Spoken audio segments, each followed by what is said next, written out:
So I think there's two images that sum up Manchester United's defensive problems against Aston Villa. The first is this image and the second is this one. I'll come on to why later on in the video. But from the start of the game we saw Steven Gerrard's Aston Villa side using quite an unusual defensive system. It's often referred to as the Christmas tree system, where the side sets up in a 4-3-2-1 shape, and the idea behind Gerrard's setup from a defensive point of view was to force Manchester United out to the fullbacks and stop them working the ball into the two central midfielders, making it harder for Manchester United to work the ball between the lines. But before I break this down further, for cheap good quality football jerseys, retro jerseys and tracksuits, go over to www.jerseyfifa.com. I myself have bought a number of different jerseys from Jersey FIFA, and my favourite has to be my Manchester United 2003-2004 shirt with Ronaldo on the back from his first season. So if you want a shirt like this, click the link in the description and use code ATLANTISFOOTBALL with a space at checkout to get 5% off. So Steven Gerrard's 4-3-2-1 defensive shape looked to force United out to their fullbacks. If you've watched some of my previous Manchester United analysis videos, such as the game against Newcastle, Burnley or Wolves, you'll know that Manchester United seem to be moving into a 2-4-3-1 shape or a 2-4-2-2 shape, depending on whether they use two out-and-out central forwards, or they do what they did in this game and have one of the central forwards drift out to the left side, which is what RASHFORD did, holding the width high up the pitch as Fernandes would drift between the lines but also out to the left side as well. And he did this because United was struggling to work the ball through the centre of the pitch, and this was because of Aston Villa's defensive setup. See, Gerrard's side were quite content to allow United's centre-backs to have the ball and move out of their defensive third, preferring to sit in their narrow 4-3-3 shape and cut the passing lanes into the central midfielders. This would then inevitably force United out to their fullbacks, and when this would happen we would either see Buendia or Watkins, depending on what side the ball was on, move out to close down the fullback on their side while simultaneously cutting off the passing lane into the central midfielder infield. This essentially just condensed the pitch, allowing Aston Villa to shift across, closing up the space and making it harder for United to work the ball forward. We would see Villa try to press United high up the pitch on occasion in their defensive third,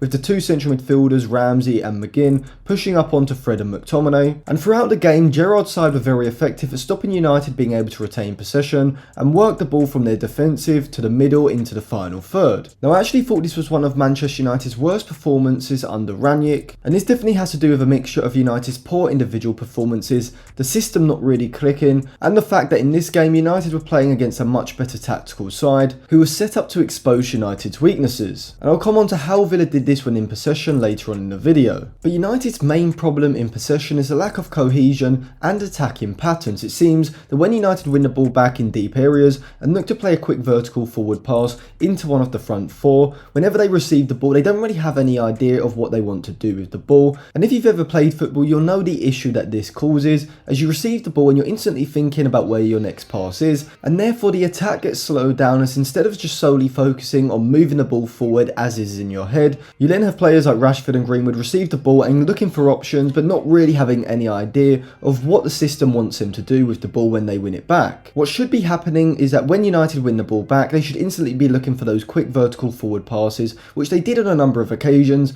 Quite a few times we saw Fernandes, Cavani or Greenwood win the ball back and instantly go forward, but if you look at how their movement was, it seemed very uncoordinated, as though they didn't really have any structured idea of which runs to make and which passing lanes to open up, and most of the time this resulted in the player on the ball hesitating far too long and in the end playing a simpler pass which allowed Aston Villa to get back behind the ball, and this just ended up closing off a good attacking opportunity for United. And this is where United drastically missed Cristiano Ronaldo for all the criticism that he seems to be receiving, which I think is very unfair considering he's been United's best performer and considering you've got players like Harry Maguire, Marcus Rashford and even Fred and McTominay at times who seem to be putting in subpar performances game after game. But with Ronaldo in the side, United have probably the best forward in the world in terms of movement off the ball. If you watch Ronaldo play, as soon as Manchester United attack with the ball, you'll see him instantly making these peeling runs wide of the centre back, opening up that passing lane for a through ball. In this game United didn't have this, and this was kind of because Cavani was sitting a lot deeper when out of possession, but also because I don't think there's really any chemistry between the front four. It seems to just be a free-form attack, and I think Rangnick really needs to implement better attacking patterns, as just by each United attacker knowing exactly what's expected of them when they receive the ball, United will be able to work the ball into the final third a lot quicker and into more chance creating positions, and this should lead to more shots on goal. Now I do think McTominay's early goal definitely covered over the cracks in United's performance, as Villa did control a lot of the game and their Christmas tree system was set up perfectly to take advantage of Manchester United's 4-4-2 shape out of possession. Before I go any further, just a reminder that I do have a Patreon where for £5 a month each week you'll get a weekly newsletter, plus 2 exclusive Patreon videos, including a Manchester United themed video and a video on a topic voted for by patrons. I have already got videos out on how centre backs are changing in the 2020s, the second part of my Dusan Vlahovic video looking at where he should potentially move, and my video looking at whether David Moyes should have been given more time at Manchester United. So if you want to check out those exclusive videos, make sure you click the link in the description. It would be very much appreciated and would help support the channel. So in Aston Villa's build-up phase in their defensive third, we did see United continue to press aggressively, as they have done throughout Rangnick's tenure so far, and they were fairly successful at doing this. You can see here that Manchester United are pressing in a 4-2-3-1 shape, and Cavani is applying the pressure to Konsa on the right side, and you can see by his body positioning that he's cutting off the pass across the box to Tyrone Mings, which cuts down the pitch and forces Villa over to the right side. The three behind Cavani, Rashford, Fernandes and Greenwood are sitting very narrow, which is very good, as the narrower your system is, the harder it is for Villa to play through your system into central midfield and forces them out to the fullback, narrowing down the pitch further, allowing United to squeeze over and either force Villa into a long pass upfield or win the ball back in their defensive third. As we have seen in recent games, we saw McTominay being prepared to push up from the midfield line, getting ready to move on to Douglas Luiz should a pass go into his feet. But despite United having some success when pressing aggressively high up the pitch and forcing Villa into long balls, the real issue Rangnick's side had was when they were defending in the middle third. See, Aston Villa's Christmas tree system in possession became a 2-3-2-3 shape, with the two fullbacks pushing up in line with Douglas Luiz, which would allow Ramsey and McGinn to push up the pitch, looking to get in behind McTominay and Fred. Or we would see sometimes Ramsey and McGinn pull into wider, deeper positions, looking to draw McTominay and Fred out of that central midfield position, and have Watkins and Buendia in that front three drop into the space in behind United's central midfield, looking to pick the ball up in between the lines of United's defensive shape. And the Christmas tree system was a perfect system to use in possession to take advantage of United's defensive weaknesses. The system, which is a 4-3-2-1 shape, was popularised by Carlo Ancelotti's AC Milan side from 2003 up to around 2007-2008. Ancelotti deployed 3 central midfielders with 2 more industrious types, which early on in his reign was Clarence Seedorf and Gennaro Gattuso, with 2 creative playmakers sitting in front of them, which was Kaká and Rui Costa, both playing in behind Inzaghi. Now the system in possession relied on width being provided by the fullbacks, who would push forward down the flanks, and this would therefore allow AC Milan to create a numerical advantage in central midfield, having 5 players in those central areas, with the 2 players in front of the midfield 3, Kaká and Rui Costa, being the 2 players to drift between the lines,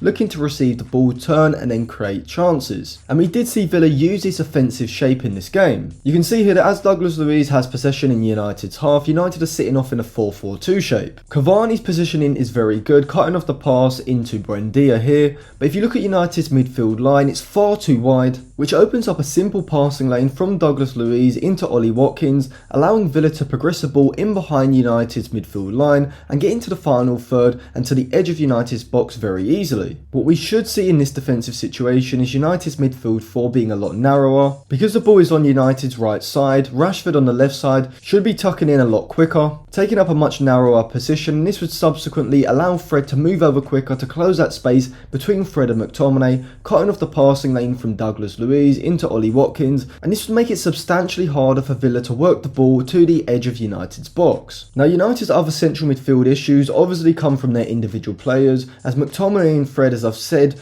time after time aren't good enough. We all know this, so I'm not really going to repeat this in this video, but a good example of this was when Buendia was running with the ball on the edge of United's box. Fred is with him for most of the time, but simply just allows Buendia to breeze past him into the box, and Buendia is able to drill the ball low and hard across the box, just evading the Villa player at the far post. If United did have a top level ball winning central midfield, it would stop a lot of the opposition's attacks higher up the pitch, stopping them even getting to the edge of United's box. But I'm not going to specify individual players that should should be brought in by United, as I have got a series coming out looking at how United can create their perfect gegenpressing side. The first episode is already out and will be linked in the description below, but I'll also be releasing individual videos looking at the specific players I think United should be targeting for each individual position. If you want to see that, make sure you subscribe to the channel and click the bell so you get notified when those videos come out. Another example of United's central midfield being completely played through was in the second half. You can see here United defending in their 4-4-2 shape with Douglas Luiz on the ball, but their midfield line is far too wide, Fred is too deep, and Marcus Rashford is not cutting off the passing lane into John McGinn, which allows Douglas Luiz to simply progress the ball forward by playing a simple pass into McGinn. From here, because the midfield 4 is far too wide, the gap between McTominay and Fred is too big, which allows McGinn to play a simple pass into Ollie Watkins. And then from here, the through ball is played to Danny Ings, which leads to Watkins' disallowed goal. And United were fairly lucky that this goal didn't stand, as Ings just mistimed his run, leaning slightly offside. But this was another great example of how easy it was for Villa to play through United's central midfield. And whilst United defensively in central midfield do need better individual players, in this game it was a systemic problem starting from the front. So overall, United definitely rode their luck in this game. Villa had 2 disallowed goals, controlled possession for large periods of the game, and overall had the better chances throughout the game as well. And I would definitely say that this game left me a lot more concerned than hopeful, and there definitely has to be drastic changes for United in the second half of the season. So thank you for watching. If you enjoyed that video, remember to subscribe to the channel, click the link in the description to sign up for my Patreon for exclusive content. I'll also leave some of my other videos that I think you may enjoy linked down there as well.